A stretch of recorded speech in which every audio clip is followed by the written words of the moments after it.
আসসালামু আলাইকুম। আমি আজকে একটা সত্য ঘটনা নিয়ে আপনাদের সামনে। সত্য ঘটনাটি হলো 35 থেকে 40 বছর আগে দুই বোনের কিডন্যাপ হয়ে যাওয়ার সত্য ঘটনা। আশা করি আমার ভিডিওটি শেষ পর্যন্ত দেখবেন এবং বিস্তারিত শুনবেন। শুনে অবশ্যই আপনারা সহযোগিতা করবেন। সবাইকে স্বাগতম আমার ইউটিউব চ্যানেল ও ফেসবুক পেজে। আমি যে আজকে ঘটনাটা নিয়ে আসছি সেটা হলো দুইটা বোনের, সে তার পিতৃপরিচয় খুঁজে পেতে চায়, তার নিজের জন্মস্থান সে খুঁজে পেতে চায়।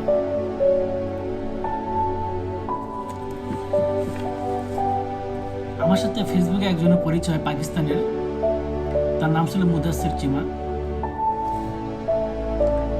তার সাথে কথোপকথন একটা টাইমে সে আমার সাথে শেয়ার করে তারই একজন পরিচিত দুইটা বোন, তারা বাংলাদেশ থেকে কিডন্যাপ হয় 30 থেকে 35 বছর আগে। কিডন্যাপ হয়ে যাওয়ার সময় তারা অনেক ছোট ছিল এবং তাদের সব কিছু মনে নাই, কিন্তু তাদের কিছু কিছু বিষয় আমাদের কাছে শেয়ার করে, যেগুলো আমি শুনি এবং তারা আমার কাছে তার সহযোগিতা চায়। তারা যেন তার পিতৃ পরিচয়গুলো খুঁজে পায়।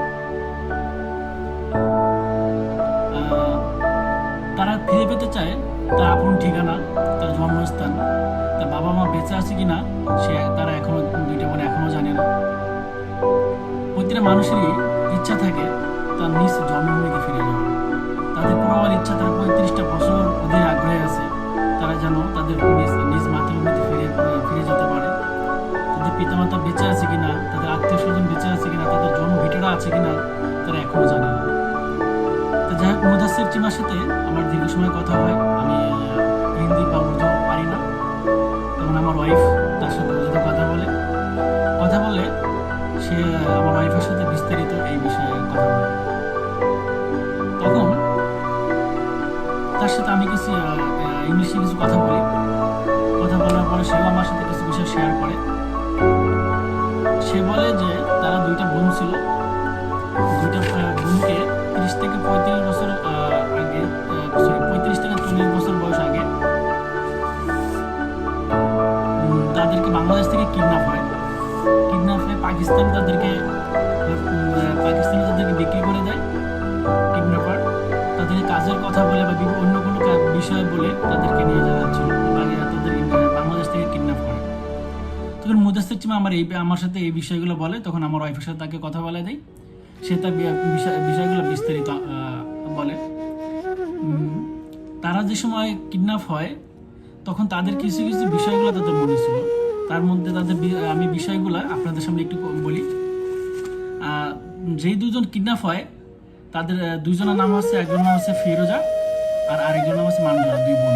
তারা অনেক ছোট ছিল ওই সময়। তাদের বাবার নাম হচ্ছে সদর আলী আর ভাইয়ের নাম হচ্ছে সাইজুদ্দিন ও মুবারক আলী। বোনের নাম মানজোরা ও লামিয়া, তাদের বোনের নামগুলো মনে আছে। তাদের যে ভাবি ছিল, তাদের ভাবির নাম হচ্ছে তাইয়া ও অবসিয়া, তাদের ভাবির নাম। আর ভাইয়ের ছেলের নাম আছে তাহির। চাচার নাম ছিল মাহমুদ আলী, গ্রাম হচ্ছে বাইমাইল, আর পোস্ট অফিস হচ্ছে বাইরা। তাদের একটা বিষয়ে তাদের মাথায় অনেক মনে ছিল, সেটা হচ্ছে তাদের বাসা যেখানে ছিল তার পাশে ছিল একটা পুলিশ স্টেশন। আর পুলিশের যে জায়গা ছিল সেই জায়গাটার নাম ছিল সিঙ্গার। আর তার পাশে একটা মসজিদ ছিল, সেটা হচ্ছে মোল্লাপাড়া মসজিদ। এবং তাদের একটা কথা মনে আছে, তাদের বাসাটা ছিল খোলা একটা ফাঁকা মাঠের পাশে, এবং তাদের সেই মাঠে তারা নিয়মিত খেলাধুলা করতো। তাদের সেই ছোটবেলার স্মৃতিগুলা তাদের তুলে ধরে। এবং তার আরেকটা বিষয় মনে আছে, তাদের বাসার পাশে যে পুলিশ স্টেশন ছিল, তাদের বাসার পাশে যে পুলিশ স্টেশন ছিল, সেই পুলিশ স্টেশনে তাদের একজন রিলেটিভ চাকরি করতো।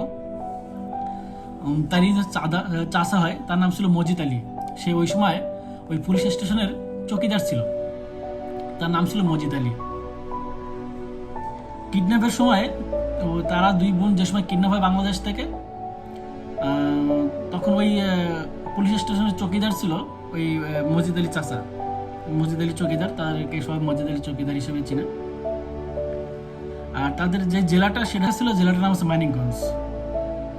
আপনাদের কাছে আমার একটাই রিকোয়েস্ট, যারা আমার ফেসবুক ফলোয়ার আছেন এবং আমার ইউটিউব চ্যানেলটা নিয়মিত ফলো করেন, তাদের কাছে আমার অনুরোধ, আপনারা যারা মানিকগঞ্জের আছেন তারা আমার ভিডিওটা দেখবেন, শেয়ার করবেন।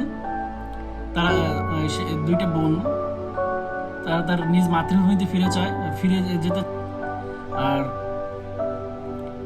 আপনাদের সহযোগিতা হলে হয়তো তারা পাকিস্তান থেকে চলে আসতে পারে বাংলাদেশে, এসে তাদের নিজ মাতৃভূমিতে যেতে পারে। সবশেষে একটাই কথা বলতে চাই, আপনাদের সবাইকে আমার সাথে থাকবেন এবং আমার চ্যানেলটি সাবস্ক্রাইব করবেন এবং নিয়মিত ভিডিও পেতে আমাকে সহযোগিতা করবেন, লাইক, কমেন্টস ও সাবস্ক্রাইব করবেন। এটা ছিল আমার পর্ব 1। আমি এই বিষয়ে আরও বিস্তারিত নিয়ে, আমি আরও তথ্য সংগ্রহ করে বিস্তারিত নিয়ে আমি আপনাদের সামনে আসবো। আল্লাহ হাফিজ।